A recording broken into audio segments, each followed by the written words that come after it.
各位朋友，大家好，欢迎来到春芽讲堂。今天的话，要给大家讲一讲这个种菜节令的问题。来加拿大20年了，在温哥华栽了10几年，也种了10几年的菜。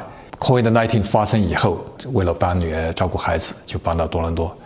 面临了这个新的气候条件、新的环境，种菜节令上的话，不同的地方有一些不同。那为什么说这个种菜节令很重要的呢？我们上一期讲了，这个种子质量很重要，品种选择很重要，那是最重要的一个环节。剩下来第二个环节就是种植节令的问题。那举个比例说，那我们这个手里面这个菜豆，它是好的品种，它的适应性好，质量也没问题。但什么时间种呢？有的人想，我3月份种行不行？有点暖和了，那肯定不行。那我4月份种行不行？也还不行。5月份种行不行？其他瓜果类蔬菜可以了，但是呢，豆角就是不行。这是什么呢？是它的品种特性决定的。它种子发芽需要特别高的温度。那其他蔬菜品种的话，也有类似的情况。那我们就要根据不同的品种的情况的话，来做相应的调整。只要按照我这个方法来做的话，那一定是可以做到全年都吃到自己种的菜的。那这个种植节令是什么意思呢？种植节令就是一种植物播种的时间和这个气候形成的特定的关系，它非常的重要。它这个气候的话是由太阳的运行，对特定的地方的这个日照、温度、降雨关系形成的。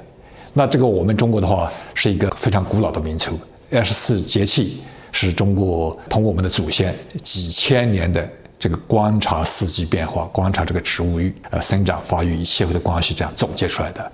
一年呢分成24个节令，24个节令的话叫春以惊春，清谷天；夏满芒夏，暑相连；秋出露秋，寒霜降；冬雪雪冬，小大寒。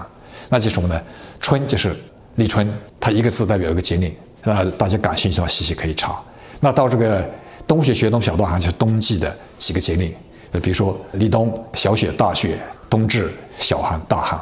那我们现在这个节令已经到了冬至到小寒之间这个时候，那跟它描述的这个气温情况是非常相似的。那这个节令的这个交替，影响到我们这个农业的成功。我们种植就一定要遵守这个节令。那外国人讲不讲节令呢？外国人也有，他们的类似的东西叫什么呢？有一本书叫《Old Farmers Almanac》，就是什么老农民年鉴。它是在美国是1792年就开始出版成书的。他们农民种植的话，基本上就参照这一个来种植。我们做种植的话，遵守这个节令，这是一个最基本的一个要求。那掌握了气候变化特点，了解蔬菜和气候变化有密切的关系，那我们来了解一下这个蔬菜基本的这个分类。如果按吃的部分来讲的话，它有吃叶子的菜，比如说菠菜、白菜、生菜；还有吃根的菜，比如说萝卜、撇兰、洋姜；还吃果实的菜，比如说番茄、丝瓜、南瓜。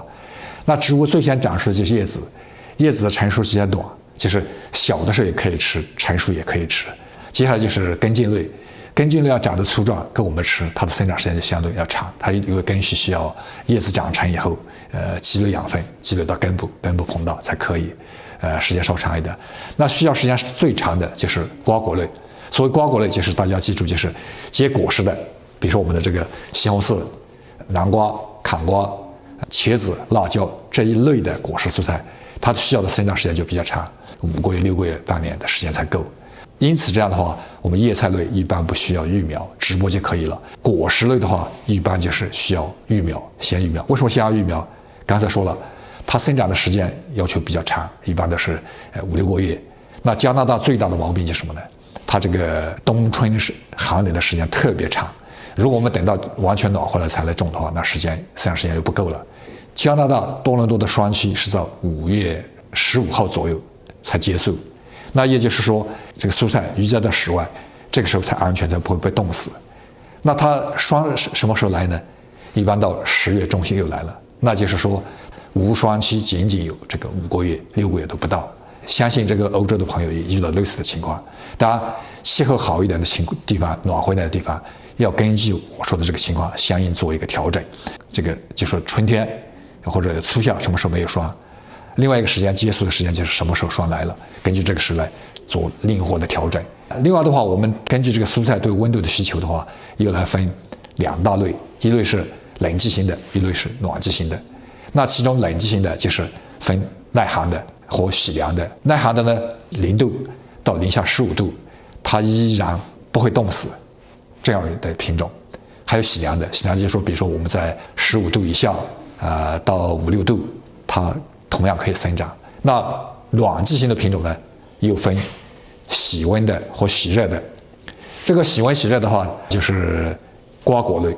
瓜果类的话，它有些品种对温度的要求低一点，比如说西葫芦、黄瓜、西红柿。但有的品种的话，它对热量要求特别的高，那这叫喜热的品种。比如说秋葵啊、茄子啊、辣椒。那我们就要根据它不同的这个习性来播种。那打个比例，现在我们春天天气这么冷，又想种蔬菜，那什么时候种哪些品种呢？那这个我们种的春播蔬菜一般是耐寒的品种或这个喜凉的品种。那这些品种的话，通常就包括菠菜、芫荽、芹菜、芥菜。另外的话，喜凉蔬菜的，比如说大白菜、小白菜、萝卜、胡萝卜、豌豆这些蔬菜，它的话，它能短时间内零下3度的温度，但它最喜欢生长的温度是17度到20度。那我们这些蔬菜的话，就可以选择在春季开始播种。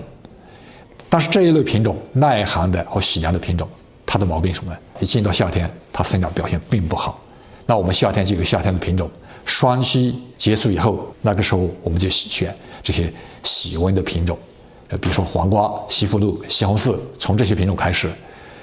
等到天气变得非常热了，那到5月底、6月初开始来种植，苦瓜、丝瓜、冬瓜、南瓜。但这2类品种为了弥补生长季节的不足，就需要提前在室内来育苗。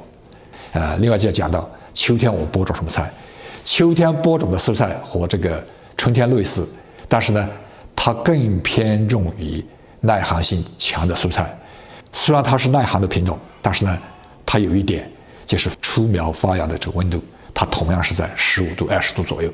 我们不能播太晚，播太晚，这个温度不够生长，形不成产量；播太早，它太热以后，它出苗以后容易徒长，容易抽胎。那最好的时间在哪里？中国那句话说的什么呢？这个头伏萝卜，2伏芥，3伏种白菜。它的所谓头伏2伏，就在7月底8月初。多伦多和温哥华实践下来是非常准的。那我们就照这个去做，那一定就可以2个月左右的生长时间，能够在霜冻来临之前形成产量。形成产量后，它耐寒性就很强，加了塑料薄膜覆盖以后，可以扛过霜冻。很多品种10几个品种的菜，一直吃到2周前零下16度的温度，依然品质的很好。到这个详细的讲春天具体播哪些品种，怎么播，那请看这里。